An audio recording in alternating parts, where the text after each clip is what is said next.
হাসপাতাল চলছিল সেই 2009 3 বছর পরে, যেটা হয়নি বিগত। তো সেই বছরই হলো প্ল্যান করে, এবং সেখানে বেশ সাজানো গোছানো ছিল। কিন্তু আমি যখন বেরিয়ে আসি, গাড়ি পোড়ানো, বাসা, আমার বাসা তো পুরা পুড়িয়ে ফেলেছিলই। যখন আমি পোড়া আপনাদের যেতে আমি আমার ছেলেকে রেখে গেছিলাম, কারণ তাকে তো পাওয়া যাবে না। আমার একটা ছোট কাজের মেয়ে ছিল, সে মেয়েটা পর্যন্ত তার গায়ে স্প্লিন্টার লেগে সে আহত হয়ে তাকে কোনো রকমে হসপিটালাইজ করে কেউ না কেউ, আমি জানি না কারা, কারণ সে অজ্ঞান হয়ে যায়। সেই জন্য পরবর্তীতে ওকে খুঁজে পাওয়া যায়। এবং আমার ছেলে যখন আসার পরে যখন জানলাম যে দলে দলে কিছুক্ষণ পর পর দলে দলে সৈনিকরা ঢুকছিল, আমাদের নাম ধরে ধরে ফিরছিল আমার বাসায়, এবং বলছিল ওর নাম ধরে যে ওর ছেলেটাকে পেলে আগে হাত পা ভাঙবো, তারপরে মারব। এইগুলা কিন্তু বাংলায় বলেছিল, হিন্দিতে কিংবা উর্দুতে বলে নাই, ঠিক আছে না? সুতরাং এগুলো যারা বলেছিল তারাও কি ক্রিমিনাল না? তাদের তো ক্রিমিনাল মাইন্ডই ছিল। আপনাদের কি মনে হয়? আর আমার হাজবেন্ডকে যেভাবে হত্যা করা হচ্ছে সেটার পোস্টমর্টম রিপোর্টেই আছে, লেখা আছে, সুন্দরভাবে লেখা আছে। সেটা কখনো যদি বাসায় আসেন আপনাদেরকে দেখাবো আমি।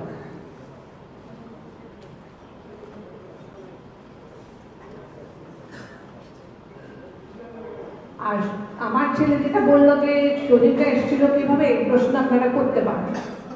ও কিন্তু ভূত দেখতে পেয়েছিল, যে ভূত পড়া শরীরটা আসছিল, যেখানে হাইড করেছিল সেখান থেকে নিচে বোঝা যাচ্ছিল যে ইউনিফর্ম পরা এবং পায়ে বুট পরা, এবং তাদের হাতে বন্দুকও ছিল, সেটাও দেখতে পেয়েছিল।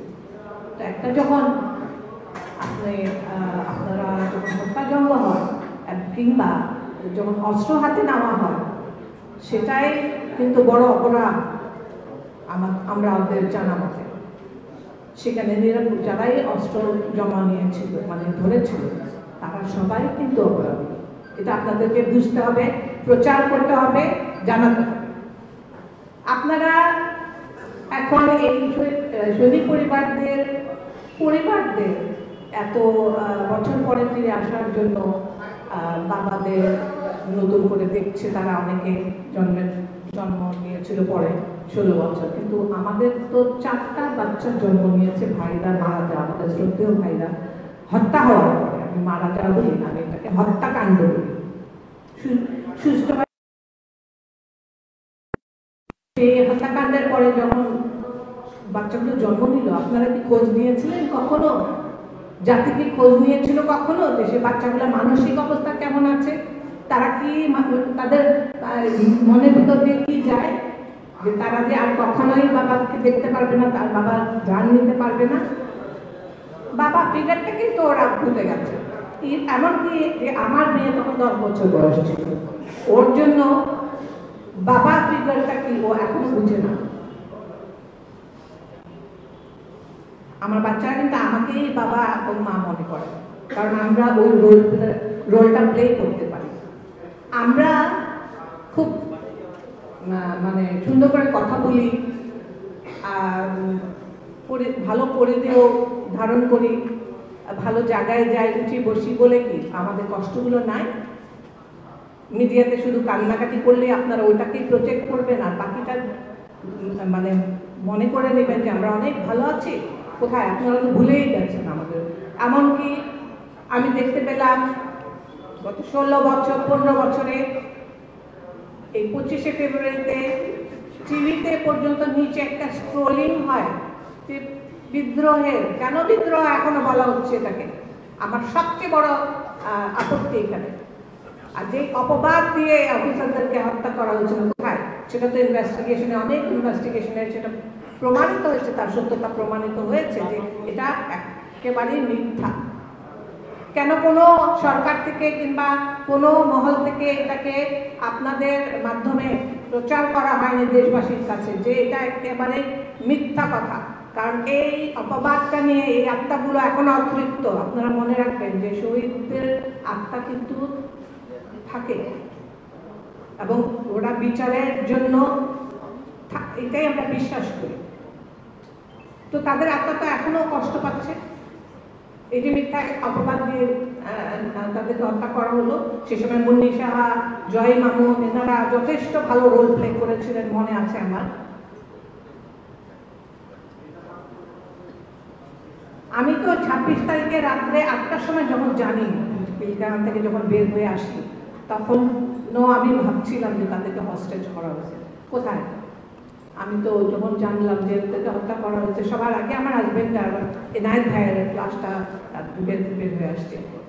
কিভাবে এত অপমানিত করে হত্যা করে তাদেরকে ড্রেনে ফেলে দেওয়া, ইউনিফর্ম পরা, ইউনিফর্মের মানে অমর্যাদা করা। আরেকটা একটা প্যারামিলিটারি ফোর্স, ওদের এত সাহস হয় প্রত্যেকে অফিসারদেরকে লাশ পোড়ানো, গণকবর দেওয়া, এত বড় জঘন্য কাজ করেছে কি একজন দুজন সৈনিক? মনে করেন একজন দুজন সৈনিক এগুলা করতে পারে? কখনোই না। 4000-এর বেশি সৈনিক ছিল তখন পিলখানা, ঢাকা পিলখানা। কোথায়? 4000 তো শাস্তি আমরা শুনিনি এখন পর্যন্ত, কোনো শাস্তিই হচ্ছে না।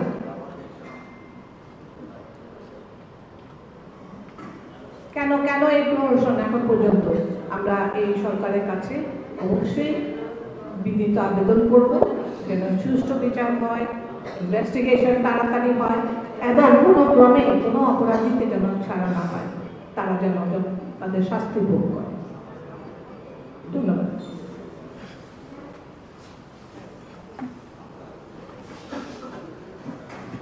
ধন্যবাদ। এক একটা পরিবারকে যখন কিনা তাদের বাড়ির যে কর্তা তাকে হত্যা করা হচ্ছিল, তখন প্রতিটা বাসার থেকে যে এক একটা ফ্যামিলিকে বুট দিয়ে লাথি দিতে দিতে, বেয়নেট দিয়ে খোঁচাতে খোঁচাতে, বন্দুকের বাজ দিয়ে মারতে মারতে যে তাদেরকে কোয়ার্টার গার্ডে নিয়ে যাওয়া হয়েছে, সেই খবরটা আপনারা কখনো প্রচার করেন না। কারা নিয়েছে সেটা? ইন্ডিয়ানরা নিয়েছে নাকি শেখ হাসিনা নিজে এসে নিয়েছিল? বলেন আমাকে। এখন আমি অনুরোধ করব, একজন ডাক্তার একটা মানুষের কি ক্ষতি করে? একজন ডাক্তার কেউ ছাড়ে নাই। লেফটেন্যান্ট কর্নেল ডক্টর লুৎফুর রহমানের মেয়ে ডক্টর ফাবলিয়া বুশরা কমি, আমি অনুরোধ করবো ও যেন বক্তব্য রাখে।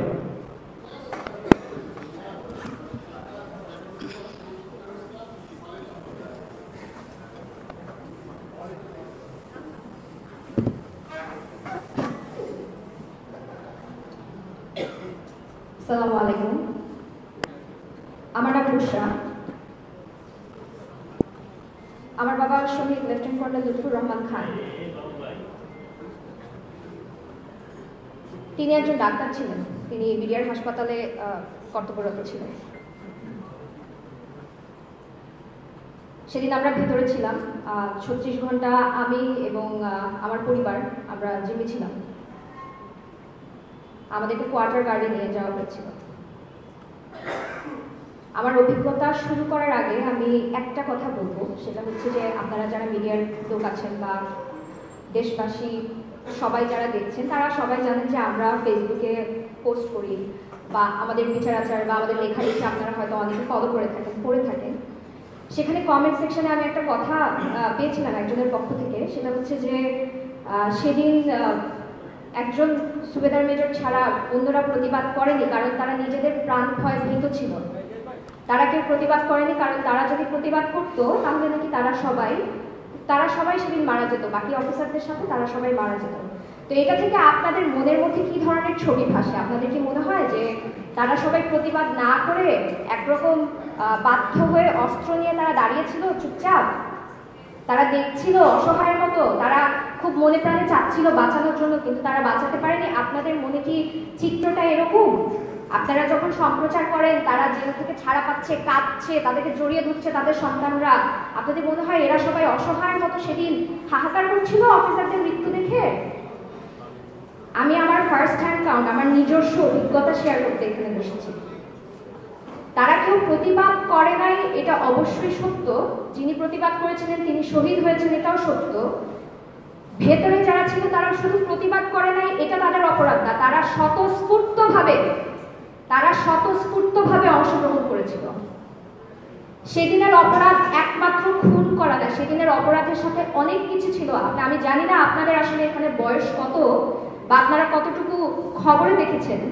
2009 সালে যখন 36 ঘন্টা পরে আমাদেরকে ছাড়া হলো, আমরা যখন বের হয়ে আসছি এবং আমরা যখন টিভিতে দেখেছি, আমরা পরবর্তীতে যখন, আমার বয়স এখন 30, আমি এখনো পর্যন্ত কোনো খবর, কোনো লেখা, কোনো নিউজ, কারো ইন্টারভিউ আমি এখনো পর্যন্ত দেখতে পারি না।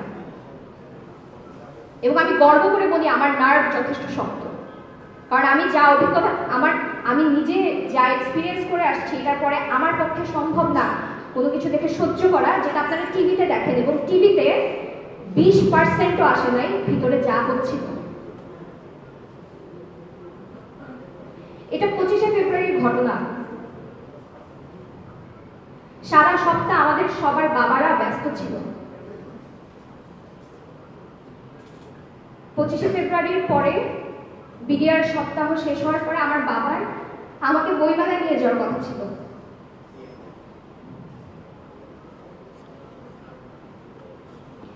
সেদিন সকালে আমি আমার বাবার সাথে শেষ কথা বলি। আমার বাবা যখন ফোন করেন বাসায় আমার মাকে, আমার মাও তখন ঘর থেকে, মানে উনি বাসা থেকে বের হয়ে যাচ্ছিলেন, উনি একটা ইউনিভার্সিটিতে একটা পোস্ট গ্রাজুয়েশন করছিলেন। শেষ মুহূর্তে আমার বাবা ফোনটা দেয় এবং আমাকে বলে যে, আমার ডাকনাম প্রমি, আমাকে বলে যে প্রমি তোমার আম্মাকে একটু ফোনটা দাও। শুধু 10 সেকেন্ড এদিক ওদিক হলে আমার মা সেদিন বের হয়ে যেত। সেদিন আমরা বাসায় একা থাকতাম। আমি, আমার একটা ছোট ভাই ছিল 6 বছর বয়স, আমরা একা থাকতাম। আমাদের সাথে আমার এক দাদা ছিলেন, আমার বাবার ছোট চাচা যিনি, তিনিও ছিলেন আমাদের বাসায়। আমাদের বাসায় একজন সাহায্যকারী একজন ছিলেন। ঘটনার দিন 9:30 থেকে আমার সেদিন স্কুল ছুটি ছিল, সেদিন আখেরি চাহার সোমবার ছিল, আমার একেবারে স্পষ্ট মনে আছে। আমাদের যে বিল্ডিংটা ছিল, যে বাসাটা আমরা ছিলাম, তার পাশে ছিল একটা মাঠ এবং ঠিক তার পাশে ছিল হচ্ছে ডিজি বাংলো। যখন গোলাগুলি শুরু হয় আমরা তখনও বুঝিনি, কারণ আমরা যেহেতু মিলিটারি পরিবারের সন্তান, আমরা অনেক মহড়া দেখে, অনেক কিছু দেখে আমরা বড় হই, যেখানে প্লেন যায়, উপর থেকে গুলির আওয়াজ হয়, এক্সারসাইজ হয়। আমরা কিন্তু ছোট থেকে গুলির আওয়াজ শুনে খুব একটা বিচলিত হতাম না, কারণ আমরা এই এনভায়রনমেন্টে বা এই পরিবেশে বড় হয়ে আমরা এইভাবেই ইউজ করি। সেদিন যে আসলে গুলিটা যে অ্যাকচুয়াল গুলি ছিল এটা আমরা কেউ বুঝতেই পারি না। এবং যখন আমরা বুঝতে পেরেছিলাম, আমরা তখন ধারণাও করতে পারি নাই যে আমাদের নিজেদের দেশের মানুষ না, শুধু যাদেরকে আমরা ভরসা করি আমাদের সুরক্ষার জন্য, যাদেরকে আমরা ভরসা করি আমাদের প্রোটেকশনের জন্য, তারাই এসে আমাদেরকে অ্যাটাক করছে। তখন একটা কথা খুব বলা হতো, রক্ষক যখন ভক্ষক। আমরা এটা বুঝতে পেরেছি। আপনারা ভাববেন ও আচ্ছা আমার বাবা মারা গেছে, এটা আমার একটা পার্সোনাল ট্র্যাজেডি, আমাদের একটা এটা খুব ব্যক্তিগত একটা কোনো ব্যাপার না। এটার সাথে যে কতখানি বিট্রেয়াল জড়িয়ে আছে এটা আপনারা হয়তো কোনোদিনই অনুধাবন করতে পারবেন না। আমরা যখন বুঝতে পারি যে আসলে গোলাগুলি হচ্ছে, আমার মনে আছে আমার মা আমার বাবাকে ফোন করে চিৎকার করে কাঁদছে আর বলছে যে তোরা আমাকে বাঁচাও। আমার ছোট ছোট বাচ্চা, আমি জানি না কোথা থেকে কারা অ্যাটাক করতেছে। আমার বাবা তখনও পর্যন্ত আমার মাকে সান্ত্বনা দিয়ে বলে যাচ্ছে যে কিছু হবে না, তুমি দরজা জানলা আটকায় বসে থাকো, কেউ আসলে দরজা খুলো না। আমরা তখনও জানি না আমরা কতখানি বোকা, আমরা কতখানি বিশ্বাস করতাম সবাইকে। আমাদেরকে যখন দরজা খুলে বের করে নিয়ে যাওয়া হয় বা যখন এসে আমাদের দরজায় ধাক্কানো হয়, এবং তারা তো এসে একটু বের হন, আসেন, এভাবে কথা বলে দেয়। তারা এসে আমাদেরকে বাসা থেকে টেনে হেঁচড়ে মারতে মারতে নিয়ে যায়। আপনি কি একবারের জন্য চিন্তা করতে পারেন যে কি পরিমাণ বিট্রিয়াল এবং কি পরিমাণ বিশ্বাসঘাতকতা আমরা তখন ফিল করছিলাম? ইনাদেরকে আমরা আঙ্কেল রাখতাম, ইনাদের দিকে আমরা তাকাতাম। আপনি জানেন যখন ছাত্র জনতার গণ অভ্যুত্থান হলো, আপনারা জানেন যে যারা বিশ্বাস করতো তারা আর্মি ট্যাঙ্কের পাশে গিয়ে দাঁড়াতো প্রোটেকশনের জন্য। আমরা তো তখন বুঝতাম না বিডিআর কি, আর্মি কি। যখন আমরা একটা ইউনিফর্ম দেখতাম, একটা উর্দি দেখতাম, তার পাশে গিয়ে দাঁড়াতাম বিশ্বাস করে যে তারা আমাদেরকে প্রোটেক্ট করবে।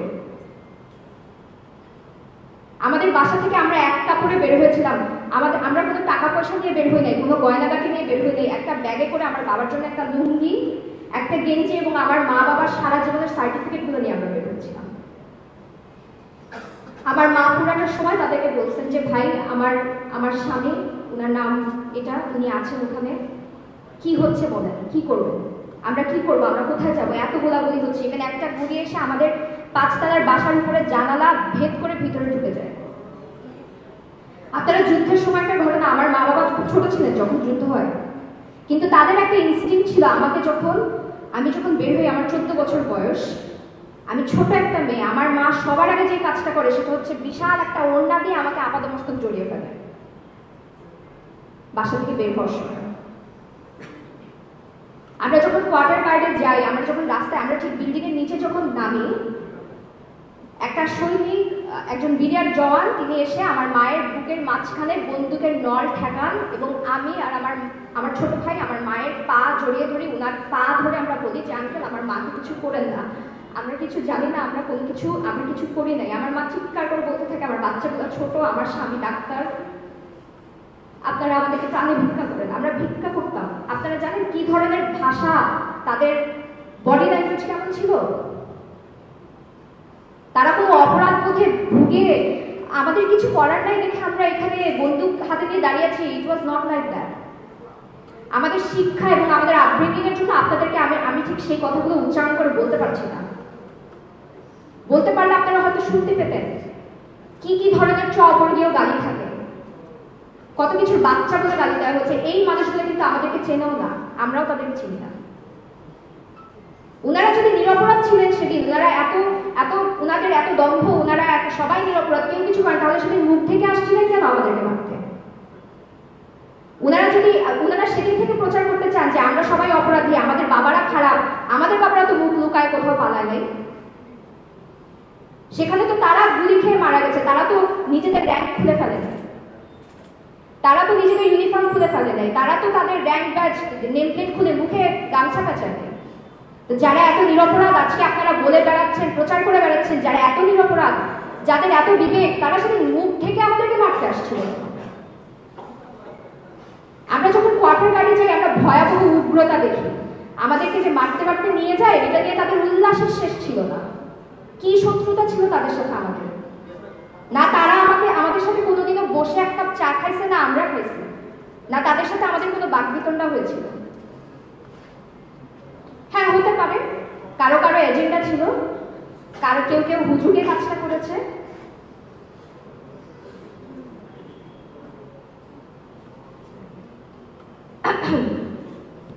আমাদেরকে যখন কোয়ার্টার গার্ডে নিয়ে যাওয়া হয়, আমাদেরকে একটা রুমে প্রায় 70 থেকে 80 জন মানুষ আমরা ভিতরে ছিলাম। এবং যেহেতু ভিতরে আরো অনেক মানুষ ছিল, আমাদেরকে শুধুমাত্র ধাক্কা দিয়ে ঢোকানোর জন্য আমাকে পর্যন্ত তারা মাথার পিছনে বন্দুকের বাট দিয়ে মারা হয়। আমি পিছনে লাথি খাই, বুটের লাথি খাই। আমার সাথে আমার দাদা যিনি ছিলেন বয়স্ক ব্যক্তি, উনাকে লাথি মারা হয়। আমার মা আপাদমস্তক আবায়া পরা ছিল। আমার মাকে শুধুমাত্র সামনে দেওয়ার জন্য, দুজন আন্টিকে সামনে দেওয়ার জন্য, আমার বাচ্চা ভাইটাকে সামনে দেওয়ার জন্য আমরা যখন ওনাদেরকে সামনে ঠেলে দিয়ে আমাদেরকে পিছন থেকে রীতিমতো ক্যাটেলের মতো, পোল্ট্রির মতো আমাদেরকে একটা রুমে ঢোকানো হচ্ছিল। আমি রুমের ভিতরে ঢুকে কি দেখি জানেন?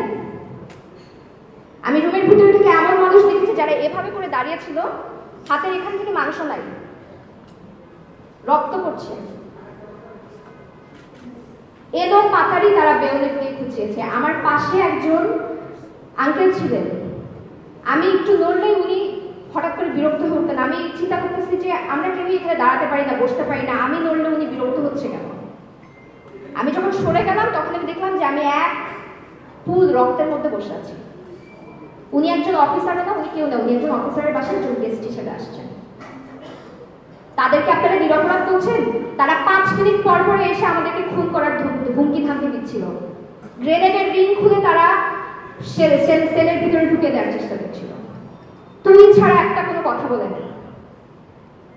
36 ঘন্টা ভিতরে বাচ্চা ছিল, বৃদ্ধ ছিল, অফিসারদের বাবা মারা ছিল, ছোট সন্তান নিউবর্ন বাচ্চা ছিল, কারোর কেউ এক ফোঁটা পানি খেতে পারে না। ডায়াবেটিসের রোগী ছিল, হাইপোগ্লাইসেমিয়া হয়ে পড়ে গেছে। আপনারা শুধু মনে করেন যে যারা খুনি শুধুমাত্র তারাই অপরাধী। আমার রাতের বেলা আমরা বাথরুমে যেতাম একসাথে, আমরা একা বাথরুমে যেতে পারতাম না, আমরা দল বেঁধে বাথরুমে যেতাম। রাতে যখন আমি বাথরুমে যাই, আমার 6 বছরের ভাই, আমার ছোট একটা ভাই, ও বাইরে দাঁড়িয়ে ছিল। ওকে তখন সেখানকার জওয়ান বন্দুক বের করে, গুলি বের করে বলে, দেখ এটা চিনিস, এটা চিনস, তোর বাপরে মাইরা ফালাইছে, তোরেও এটা দিয়ে মারবো। আপনি যদি একবার চিন্তা করে দেখেন, একটা 6 বছরের ছোট একটা বাচ্চা, আমি তখন বাথরুম থেকে তাড়াহুড়া করে আমরা বের হয়ে আমরা আবার সেলে চলে যাই। 36 ঘন্টা আমরা এভাবে করেছিলাম। তারা বলে তার তোদেরকে আজকে খাইতে দিব না, আমরা আজকে ফিল্মেসে রান্না করবো, আজকে খাবো, তোরা দেখবি। নিরপরাধ, নিরীহ নিরীহ নিরপরাধ নিরস্ত্র আমাদের বাবারা ছিল, আমরা ছিলাম।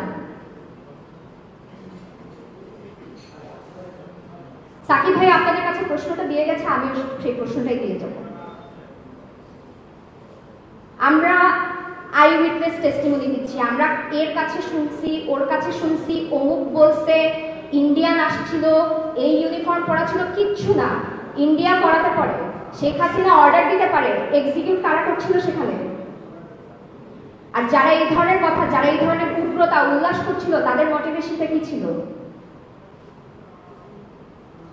যারা আজকে বাবাকে বুকে জড়িয়ে ধরতে পারছে 7 বছর পরে, তারা কিভাবে ভিকটিম হয়? আমার বাবাকে 32 জনের একটা গণকবরে খুঁজে পাওয়া গিয়েছিল 2 দিন পরে, তার মৃত্যুর 2 দিন পরে।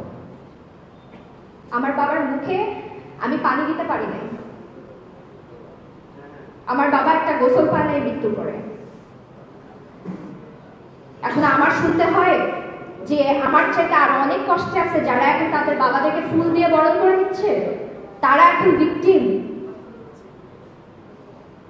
কারণ আমি ক্যামেরার সামনে এসে চিৎকার করতে পারছি না, আমি আবেগ বিক্রি করে ব্যবসা করতে পারছি না, তাই?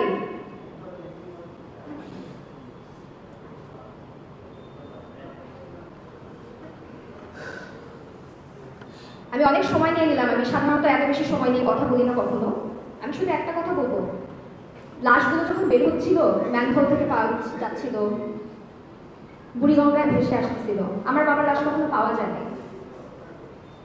আমার বাবার লাশ যখন পাওয়া যায় 32 জনের একটা বড় গণকবরে, তার আগ পর্যন্ত বিডিআরের যে গেটটা, তার সামনে আমি একটা 2 লিটারের বোতল ছিল আমার কাছে। ওখানে যারা সাংবাদিক ছিল, মানবাধিকার কর্মী যারা ছিল, তাদের থেকে আমি বোতলের মুখখানা নিয়ে এইটুক এইটুক করে পানি নিচ্ছিলাম সবার কাছ থেকে। আমি বলছিলাম যে আঙ্কেল, 2 দিন ধরে আমার বাবা মনে হয় কোথাও আটকা, তিনি মনে হয় কোনো কিছু খান নাই, তিনি মনে হয় পানি খান নাই। এবং এটাই আমার কাছে সহ্য করার মতন একটা ব্যাপার ছিল না, যে আমার বাবা পানি না খেয়ে কোথাও আমার মতোই হয়তো আটকা আছে। কারণ আমি ভিতরে আঙ্কেলদেরকে দেখছিলাম, ওনাদেরকে অনেক মারধর করা হয়েছে, অনেক নির্যাতন করা হয়েছে, ভয়াবহ নির্যাতন করা হয়েছে। এবং that was the worst case scenario আমার চিন্তার মধ্যে, যে আমার বাবার সাথে হয়তো এরকম কিছু একটা হচ্ছে। আমি পানি ভিক্ষা চাচ্ছিলাম সবার কাছে আমার বাবাকে পানি দেওয়ার জন্য। এর চাইতে খারাপ পরিণতি আমার চিন্তার মধ্যে ছিল না। গত 16 বছর ধরে আমি বুকে এই পাথর বেঁধে আমি চলছি, যে ব্যস্ততা ছিল আমার বাবার সাথে শেষ আমি বসে ভাতটাও খাইতে পারিনি। আমার বাবাকে মেরে একটা মাথায় গুলি করে রাস্তায় সন্ধ্যা পর্যন্ত রাস্তার মধ্যে ফেলে রাখা হয়েছিল, এবং তারপর তাকে গণকবরে স্তূপ করে ফেলে তার উপরে মাটি দিয়ে দেওয়া হয়েছিল। সে যেই হাসপাতালে কাজ করতো সেই হাসপাতালের পিছনে। এটাই আমার শেষ স্মৃতি। আমার বাবার শেষ স্মৃতি হচ্ছে আমার বাবাকে একটা ড্রয়ারের থেকে বের করে আমাকে দেখানো হয়েছে, যেখানে আমার বাবার মুখ বিকৃত হয়ে আছে। আমার 14 বছর বয়সে আমার বাবার শেষ স্মৃতি, আমার বাবার সাথে আমার শেষ স্মৃতি হচ্ছে এটা। ধন্যবাদ।